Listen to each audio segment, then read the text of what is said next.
வீரமங்கை வேலு நாச்சியாரின் உருது மொழி புலமையை கண்டு வியந்த ஐதர் அலி அவர்கள் 1772ஆம் ஆண்டு ஐரோப்பாவின் படையெடுப்பில் தன் கணவனை இழந்து வாடிய வேலு நாச்சியார் தன் நாட்டை மீட்டெடுக்க 5000 குதிரைப்படை வீரர்களையும் பீரங்கி படை ஒன்றையும் வீரமங்கை வேலு நாச்சியாருக்கு கொடுத்து அனுப்பினார். அந்த படைகளெல்லாம் இந்த சாலை வழியாகத்தான் அதுவும் அங்கே தெரிகிறதே கோட்டை நுழைவாயில். அதில் சென்று களத்தில் பயிற்சி எடுத்தார்கள் என்றால் உங்களால் நம்ப முடிகிறதா? இதுதான் சிவகங்கை சீமை வேலு நாச்சியார் அவர்கள் வாழ்ந்த கோட்டை நுழைவாயில். உள்ளே செல்ல அனுமதியில்லை என்றார்கள். என்ன செய்வது என்று யோசித்துக் கொண்டிருந்தபோது அந்த வழியாக வந்த ஒருவர் கோயிலுக்கு செல்வதாக சொல்லி உள்ளே செல்லலாம் என்று கூறினார். அதே பொய்யை சொல்லி நாமும் உள்ளே நுழைந்தோம்.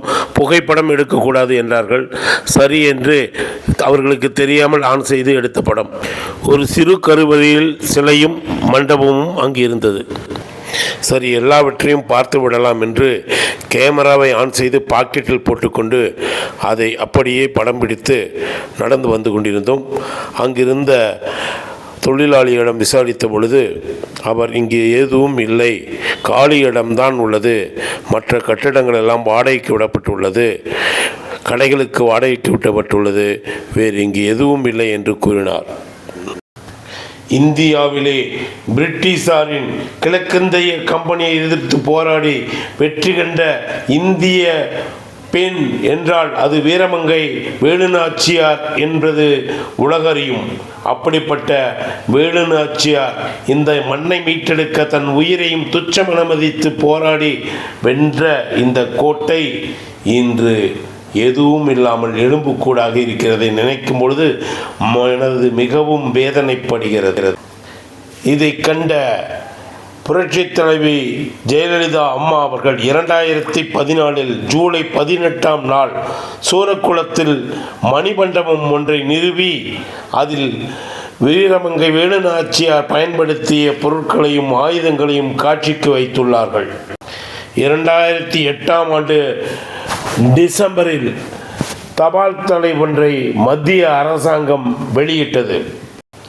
அந்த களத்தின் நடுவில் ரகுநாத சசிவர்ம பெரிய உடைய தேவர் என்ற ஒரு சிலை மட்டும் நடுவில் வைத்துள்ளார்கள்.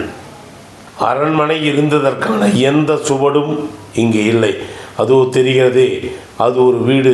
அங்கு ராணி வம்சாவளியினர் வசித்து வருவதாக கூறுகிறார்கள். அங்கு உள்ளே சென்று பார்வையிட அனுமதி இல்லை என்று கூறிவிட்டார்கள். இப்படியாகத்தான் தமிழர்களின் வீர வரலாறு ஒவ்வொரு இடங்களிலேயும் மறைக்கப்பட்டு அழிக்கப்பட்டு சுயநலக்காரர்களால் செயல்படுத்தப்பட்டு கொண்டிருக்கின்றது. வீரம் விளைந்த நிலத்தில் மண்ணெடுத்து நெற்றியில் இட்டுக்கொண்டு ஜில் ஜில் ஜிகர்தண்டாவையும் டீக்கடையும் ஹோட்டல் கடையும் ஜவுளிக்கடையும் ஆக்கிரமித்து அசிங்கப்படுத்தி கொண்டிருப்பதை எண்ணி வேதனையோடு வெளியேறினோம்.